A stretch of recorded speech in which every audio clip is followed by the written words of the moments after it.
1.2%. Dom Chud, thank you.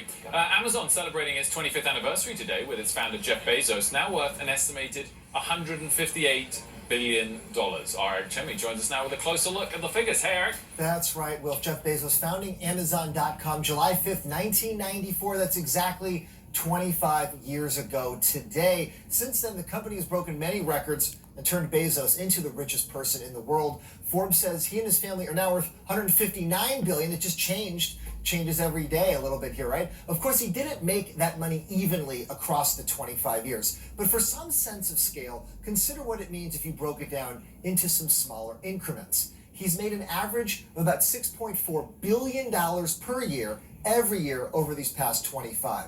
That's $530 million a month, $122 million a week, and maybe most illuminating, he's made an average of $17 million a day, every day, for the past 25 years. The vast majority of this wealth, though, has been made over just this past 5 years. In that span alone, he's earned about $130 billion, or $70 million a day, just since 2014. Will, back to you. Eric, you know what's so amazing about this? When you break those numbers down like this, and it's all relative, the fact that he sells, about $1 billion worth of Amazon stock a year to fund his other company, Blue Origin, it almost seems like a drop in the bucket. Exactly. That's why you can do it, right? Think about it. If someone had $160,000 and they sold $1,000 every year to fund their hobby, it's the same exact numbers. We just have a lot more zeros at the end of that. Eric, thank you very much.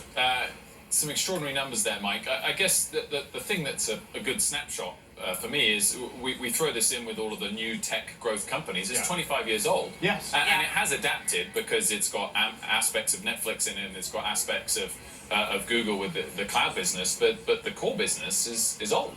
It is old. It's actually a bit like Microsoft in its 90s heyday was roughly at that same age. Now, Amazon went public earlier in its history, but yes, it's exactly right.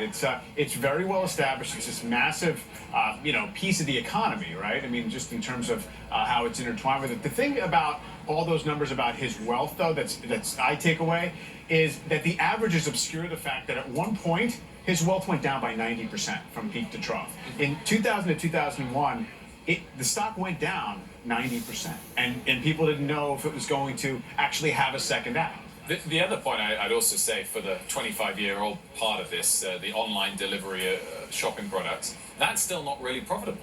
Right. Which is the other extraordinary takeaway. Find another company that has grown so successfully from headline market capitalization over 25 years with its core business still being loss-making, give or take. Or running it. Or running it at a loss. But that's pretty extraordinary. I mean, Uber won't be able to last like that unless suddenly it develops something like Amazon Web Services that's a cash cow to pour the profits into the other business. But it makes the argument for the strength of a company, of an investment long term that continues to keep putting money back into whatever is going to be next for that company, versus the more short-term, quarter-to-quarter numbers that investors sometimes focus on with stocks.